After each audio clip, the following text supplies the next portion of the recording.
في فيديوهات كده على يوتيوب عباره عن لعب تخمين، بيجيب لك صوره لبراند معين ويديك 5 ثواني تخمن ايه هي البراند دي وتحسب السكور بتاعك. هحط لك صوره ل5 براندات دلوقتي وانت عليك انك تخمن اسم كل واحده فيهم في خلال 5 ثواني. تعالوا نخمن شويه براندات كده ونلعب شويه قبل ما ندخل في الجد.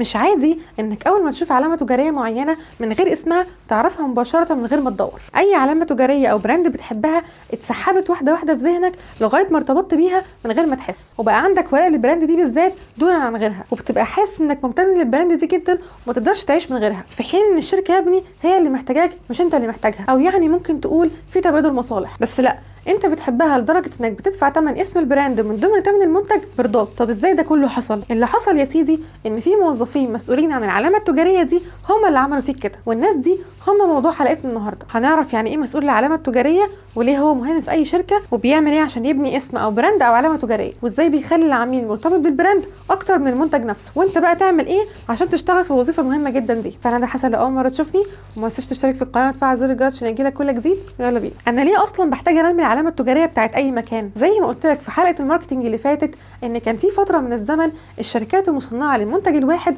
ما كانتش كتير. لو انا المنافسين بتوعي قليلين او انا حتى الوحيد صاحب المنتج ده، اكيد اعلاني ليه هيبقى في منتهى السهوله. لكن دلوقتي الافات العلامات التجاريه والمصانع للمنتج الواحد، كل منتج بيعمل نفس الحاجه، كل منتج ليه نفس المميزات، فالشركات لجأت انها تخلي العميل مرتبط بالعلامه التجاريه اكتر من المنتج نفسه. لا، وخد التقيله بقى، انا لو اقنعتك بالعلامه التجاريه بتاعتي وبقى عندك ولاء ليها، انا اقدر ارفع سعر المنتج بتاعي زي ما انا عاوز، لاني اقنعتك ان البراند بتاعتي الكواليتي بتاعتها احسن من التانيه، فليه الحق انك تدفع فيها اكتر ومنتجي يبقى اغلى. انا مميز وانت هتخاف تروح لبراند تانية غيري لانك مجربني. طيب انا هخليك مرتبط بالبراند بتاعتي ازاي؟ مسؤول العلامه التجاريه مهمته الاساسيه ان هو يعمل هويه للعلامه التجاريه. طب يعني ايه هويه للعلامه التجاريه او البراند ايدنتيتي؟ خلينا كعادتنا نجيب مثال من الواقع عشان نعرف ايه هي الخطوات اللي مسؤول العلامه التجاريه بياخدها بحيث يقدر يبني هويه للعلامه التجاريه. والمره دي هنروح لبراند مشهور جدا وهو ايكيا. بصراحه كنت عاوزه اخليكم تخمنوه هو كمان بس مش وقته. اول خطوه لبناء هويه للعلامه التجاريه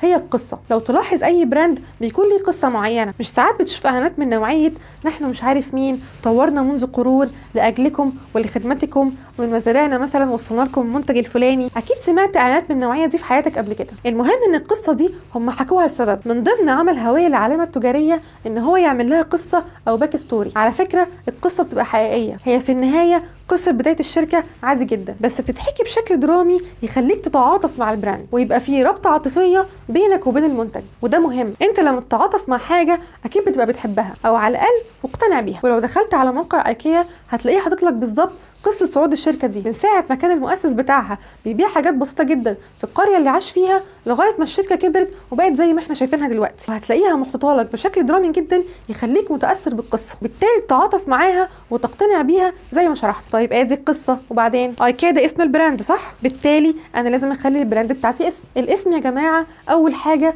بيسمعها الشخص وبيرددها، لازم يكون الاسم سهل في النطق وما يتنسيش، وحاجة تكون كاتشي كده، وده بيساعد في ان البراند توصل اكتر للجمهور. يعني مثلا بص على اسم المحل ده كده، انت عارف هو بتنطق ازاي؟ قد يكون هم قاصدين يشدوك بالاسم الطويل، هو بالمناسبه بتنطق بي سي بي جي ماكس زاريا، بس انت اكيد مش هتقول الاسم ده كله يعني ولا ايه؟ فكده احنا عندنا اسم البراند وقصته لتحديد هويه العلامه التجاريه. في ايه تاني؟ لو جيت سالتك انت بتحب فلان ليه، هتقول لي عشان طيب مثلا، عشان بيساعد الناس وخلافه. اسقط المثال ده بقى على البراند اللي بيشتغلوا في تطوير العلامه التجاريه، بيخلوا البراند بتاعتهم شخصيه او صفات. في المثال اللي معانا وهو ايكيا، فمنتجات ايكيا بتتميز انها عمليه وذكيه. مش عارفه حد لاحظ ده ولا لا، بس لو دخلت ايكيا هتلاقي كميه افكار لاستغلال المساحات غير عاديه. فهو هنا ادى للبراند دي شخصيه عمليه وذكيه في استغلالها للمساحات. فلو انا قدرت كبراند اوصل ده للجمهور والجمهور انبسط من الشخصيه دي عشان الصفتين دول، فهو هيرتبط بالبراند عشان الصفتين دول، فبالتالي الجمهور بيحب البراند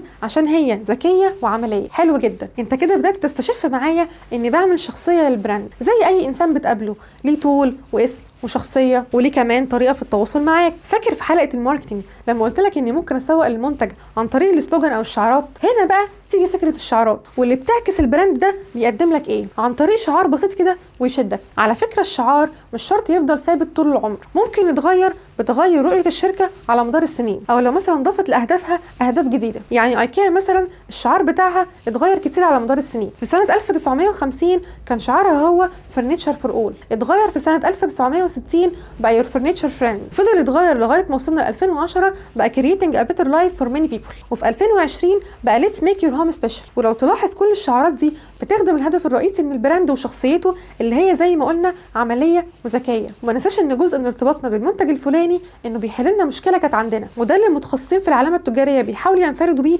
اقصى ما يمكن، ان هو يعمل لي خدمه مفيش شركه منافسه بتعملها، او انا اعمل لك الخدمه دي بكواليتي اعلى من المنافس. المهم ان نخلي العميل ياخد خدمه كويسه مقابل انه اشترى العلامه بتاعتي. طب مش حاسين ان احنا ناسيين حاجه؟ اللوجو طبعا. اللوجو يا جماعه هو الهويه البصريه للمنتج، واللوجو اساسي يكون بيعبر عن الشركه واهدافها او قصتها بطريقه ما، واختيار الالوان والفونت بتاع اللوجو ما بيبقاش عبثي ابدا. هنبقى نعمل حلقه باذن الله عن الجرافيك ديزاين افهمك ازاي مصمم اللوجوهات بيحط في اعتباره حاجات كتير جدا قبل ما يعمل اللوجو. اللوجو يا اما يربطك بالعلامه التجاريه او يقفلك منها، ودي حته كريتيكال جدا ناس كتير ما بتاخدش بالها منها. اللوجو بيفرق جدا غير الباكجينج مثلا زي الامثله اللي جبتها لك في حلقه الماركتنج. نرجع بقى لمثال ايكيا. لو دخلت ايكيا انت بتحس احساس غريب جدا جوه، بتحس انك في بيتك. ايكيا يا جماعه بتعرض منتجاتها بشكل فريد جدا من نوعه. يعني هي مثلا لو عايز تعرض لك غرفه نوم فهي بتعمل لك الاوضه كلها على بعضها كانك في البيت، الباب بالحمام بالتلفزيون بالسجاد، حرفيا بتفرش لك الاوضه كلها قدام عينيك. احساسك بانك في البيت ده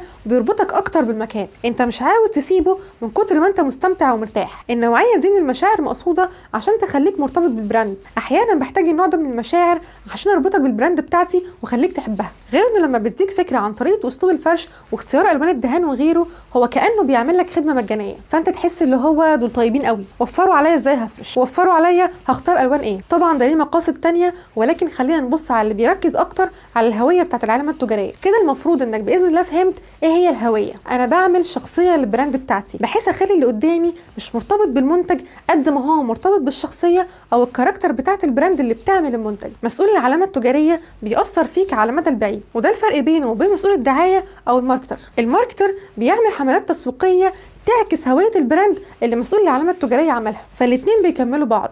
الاتنين مثلا بيشتركوا في انشطه بتعزز ثقه الجمهور في المنتج او العلامه، زي مثلا انها تبقى سبونسر لايفنتات معينه، ده غير مشاركتهم في تطوير جوده المنتج والترندات اللي بتظهر اللي بتخلي الجمهور يتفاعل مع البراند بطريقه ما، بحيث ابين للجمهور اني قريب منه وبفكر زيه. وطبعا ده كله بيعمل ايمج للبراند اللي بسببها ممكن البراند دي تبقى سمعتها حلوه او وحشه. زي ما قلنا في حلقه الماركتنج ان ممكن نعمل حاجات تخلي صدى صوت البراند ده عالي لكن سمعتها وحشه، زي مثلا فكره جوده المنتج. ايه لازمه الصوت العالي في التسويق طالما المنتج جودته وحشه، وفي براند غيرها بتقدم نفس المنتج بجوده اعلى. طيب بعد ما عرفنا ازاي المسؤول عن العلامه التجاريه بيقدر يخلي العميل مرتبط بيها، مين بقى انسب واحد يشتغل في الوظيفه المهمه دي؟ خريج تجاره يا جماعه انسب واحد يشتغل في الوظيفه دي، لان دراسته بتؤهله لده. هو بيدرس جوه اقتصاد وتسويق وتحليل سلوك المستهلك والتسويق الرقمي ومبادئ اداره الاعمال، ودي كلها حاجات بتخليه فاهم السوق كويس وادواته، وازاي السوق بيكبر عن طريق المستهلك،